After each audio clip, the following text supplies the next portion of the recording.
of an Army officer, arresting innocent teenagers, and taking the former President of the United States to the court. Cops sometimes shock the public through their actions. Never talk back, never do these things to the police, but that was because of what they do to people like me. So people like you? Well, black teenagers. Being responsible for the safety of the citizens, the police department is given a wide number of powers that other law enforcement agencies are not. My integrity, my character, for the public trust. But this doesn't mean that they don't get in trouble. In today's video, we're going to see times when cops run into FBI. Number 1. A Florida deputy arrested an FBI agent mistakenly. Officer Gordon was shocked after he got a call from an individual claiming to be an FBI agent. The person claiming to be a federal agent asked the officer for a meeting at a nearby parking lot. As soon as Officer Gordon got to the meeting point, he was asked to turn off his body cam. Okay. Got that on body cam? I do, but I don't understand what the problem is with you meeting me at the office. I'll talk to the U.S. Attorney's Office about it. You can cut off the recording device now. Okay, well, I will when I leave the area, sir. Now, this would ring a bell for any police officer on the duty. Denying his request, Gordon asked him to disclose his identity. Well, the man was not joking around. As it turned out, the man claiming to be a federal agent was in truth a special FBI agent named Alexis Hatton. Alexis was part of a big operation investigating the conduct of law enforcement organizations in North Florida. As it was, there'd been plenty of corruption cases ranging from taking bribes from criminals to arresting innocent citizens. Despite Agent Hatton showing the officer his FBI badge, Gordon kept asking him how he got his number. Answering Officer Gordon's questions, Agent Hatton informed him that Officer Gordon was the subject of an FBI investigation, along with his whole police department. Still not believing whether Agent Hatton was really an FBI agent, Officer Gordon decided to call a backup and handcuffed Hatton. Not only that, he even closed the door of the car, which resulted in Agent Hatton's condition becoming worse. Regardless of the result of the FBI's investigation, one thing was sure: the operation turned into a disaster for Hatton. Given the hot day in Florida, it was only natural that Agent Hatton's health condition gets worse. The door, I can't breathe. Sir, I can't open the door. You're being detained right now. Finally, an end was put to his misery after the FBI and Florida Police Department reconciled, and Officer Gordon was informed that Hatton was in fact a real FBI special agent. Captain Webb just called. Who verified? Captain Webb. I don't know. 33 to 5. Could you advise me who verified that this person was and not someone impersonating an agent? Hearing that, Officer Gordon released Hatton and apologized to him. To make sure that no other agent or cop gets into a similar situation, the sheriff's office and the FBI had a meeting where both decided to maintain reasonable transparency in future operations. On this one, but just because he showed identification and all that other stuff that he was a agent, you know what I'm saying, FBI agent, you still got to be careful, you know what I'm saying? And it's a good thing that situation didn't get ugly. They did let him go, as we heard. And you know what I'm saying? It's true about what this young man's saying. And statistically, it's in, you know what I'm saying? Statistically, it's proven. So what he's saying wasn't right. It's very uncomfortable. But at the same time, you know, how are you supposed to know if somebody's a real agent or not without doing, you know what I'm saying, and following the steps that they followed already to find out if this guy was an agent? Because we seen stories where fake police officers pull people over, talk crap and all that stuff.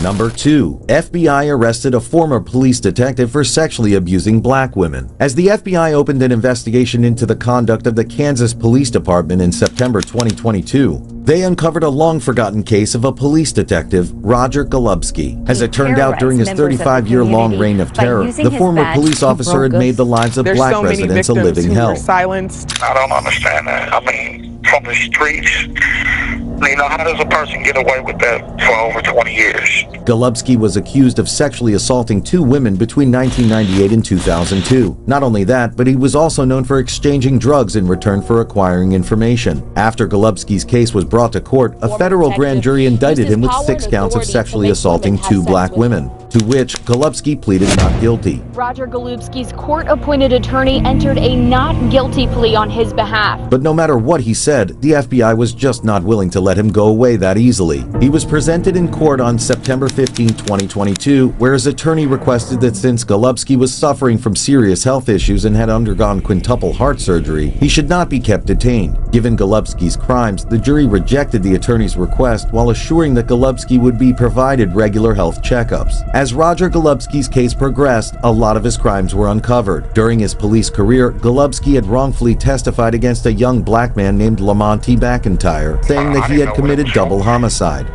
You know, when I came in, I asked him, you know, was it, what was this for? Like drugs? And he said, murder. Golubski's wrong testimony wasted 24 years of 17-year-old Lamonte's life in prison. This only raised questions of trust in the Kansas Police Department. As heinous as this crime was, this was only the tip of the iceberg. During his 35-year-long police career, Golubski was known as a cop who solved cases quickly thanks to his confidential informants. Most of these informants were women who were sex workers in Kansas City. One of these informants of Golubski was a black woman named Rhonda Tribute. Rhonda's dead body was found in 1998 and her case was still unsolved. Being very close to Golubski, Rhonda's death raised many questions. Although an investigation was initiated, it eventually reached its end without any conclusion. This only confirmed that the whole Kansas Police Department needed a serious restructuring. The good news, however, is that a big investigation into the Kansas Police Department has been started by the FBI, and many questions that were once buried without any serious answers are now being brought up to the surface once again.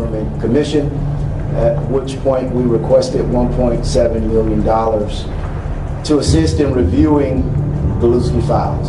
"I can rest," one of Golubski's victims said. "I can rest knowing he's behind bars. I can sleep. I'm tired of running." The corrupt cop's arrest was also applauded by many civil rights activists throughout the country. "This is just the beginning," the director of the Midwest Innocence Project, Tricia Bullnell, commented. "A full investigation into the abuses in Wyandotte County and systematic reforms are needed to ensure that no other police officers and public officials can continue to abuse their power." Although he was able to do them goddamn solve his cases quickly because he was doing what he was doing to them, you know what I'm saying, them beautiful souls, and that's using them.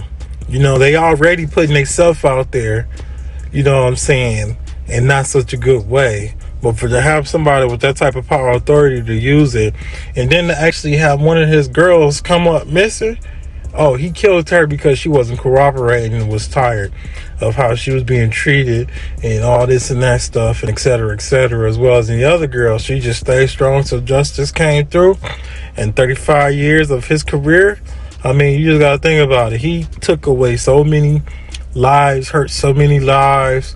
Like my man, you know what I'm saying, who did all that time in jail for no reason. You feel me? So people like him, they need to be off the force and off the streets. Power. Although Golubski's case is still under process, one thing is for sure, he's not going anywhere. Number 3. The FBI arrests 2 DEA officers for selling drugs. We all know the DEA for its effective and successful operations against narcotics and for working to keep the drugs away from the country as much as possible. However, what happened in Nassau completely shocked everyone. The FBI arrested 2 DEA task force officers, James Hickox and Joshua Aray, in March 2023. Although both officers were arrested due on the same day, they have been committing crimes in their own domains. Sergeant James Hickox was arrested for the possession of drugs with the intent to sell. The Sheriff's Office routinely sold drugs including cocaine, ecstasy, and a substance containing fentanyl. Whereas Highway Patrol Trooper Joshua Aray had been arrested for the use of narcotics while possessing firearms. Drugs from an informant. They also say he obtained 43 legal prescriptions for oxycodone, hydrocodone, and a form of morphine. Despite both Hickox and Aray being arrested on the same day, there is no evidence suggesting that they worked together. The FBI started the investigation into the conduct of James Hickox after a source said that the officer would keep a portion of the confiscated drugs for himself, while mixing the remainder with other powdery substances to keep the weight the same. The amount of money that Hickox was making can be suspected by the fact that the FBI found 3 shoeboxes containing $100,000 in Hickox's bedroom closet, along with $200,000 hidden in his garage. The FBI also found cash deposits worth $86,000 in Hickox, his wife, and his child's bank accounts. When asked where did he get so much money from, Hickox said that he had a gambling problem and that he used to borrow money from a lot of people. In a detached garage at Hickox's home. The complaint says FBI agents found 3 shoeboxes containing about $100,000 of cash in a bedroom closet. The complaint also says Hickox made around $87,000 in cash deposits between January 2020 and October 2020. 2022. When investigators asked Hickox about the money, he said he didn't recall where it all came from, saying he had a gambling problem and borrowed money from a lot of people. Despite being recovered a huge amount of cash, the authorities still believe that there are a lot of things going on behind the scenes. There'll be internal investigations conducted at DEA, there'll be internal investigations conducted at the Nassau County Sheriff's Office, and there'll be also an internal investigation conducted with Florida Highway Patrol. As of now, Hickox is imprisoned in the Duval County Jail, where he is waiting for an indictment to be filed. Now, Hickox did waive his right to a detention hearing and will be held in custody until his preliminary hearing on March 23rd. While Hickox was selling the confiscated drugs, Joshua Airey was busy consuming the narcotics that he found during different traffic stops. But what made Airey's case worse than that of Hickox was that Airey had served as a drug handling agent for quite a long time. As if using confiscated drugs were not enough, he also bought narcotics from various drug traffickers. In other words, Joshua Airey was doing the very thing he was assigned to stop. But it didn't last long enough. Trooper is facing charges after he was arrested by the FBI. The FBI got its hands on Airey through a confidential source disguised as a drug seller. Airey never seemed to get enough of drugs. Along with taking confiscated drugs during traffic stops and buying drugs from drug dealers, he had also authorized 43 legal prescriptions for oxycodone. After appearing before a federal judge, Joshua Airey had his bond set at $50,000. He is prohibited to contact any DEA employee and is ordered to undergo mental health and drug addiction treatment. Both Hickox and Airey's corruption had shaken the DEA to its core while raising the question of whether there are more black sheep present in their ranks. Expressing his anger and frustration, Nassau County Sheriff Bill Leeper said, "I believe we must make sure law enforcement officers who break the law are held accountable. I was shocked, disappointed, disgusted, and beyond angry when I heard the allegation." This guy right here, he had a drug problem. He motherfucking goddamn was trapping, selling drugs that he wasn't supposed to sell and all this shit. So you gotta be like, damn, Mr. Joshua, I don't even know how to say his last name, so I ain't gonna fuck it up. But, you know, he at least he was putting money in his kid's account and his wife's account, you know what I'm saying, or whatever, you know, the situation or the occasion could be. So he wasn't just a selfish police junkie, you know what I'm saying? A Florida woman has pled guilty to dressing up as a clown and killing her husband's first wife. In 1990, the victim heard a knock at her door and saw a clown standing there with flowers and balloons. When she opened the door, the clown shot her and drove off. Investigators have been piecing the puzzle together ever since and believe the suspect killed the victim because she was having an affair with the victim's husband. The husband and the suspect got married back in 2002 and have denied that they were having an affair before the murder happened. The suspect was arrested in 2017 and has denied being the clown killer. But on Tuesday, her lawyer said she's now pleading guilty to second-degree murder in hopes of a shorter sentence. So you mean to tell me this happened in 1990, and here it is 2023, and they just now find who did it? 1990. Now let that marinate. That's 33 years. You know what I'm saying? Like, what the f is going on with these people? And I know back then they didn't have the technology to be able to piece it together, but how, you know what I'm saying, how they couldn't find out in the 2000s and stuff when things was getting better. A cop was hurt during a shocking hit and run. You can see the cop talking with a driver whose car broke down when another car plows right into him. The dashcam footage shows the car hit the cop and just keep driving. Police later caught the car and arrested the driver. The cop was rushed to the hospital and he's doing okay.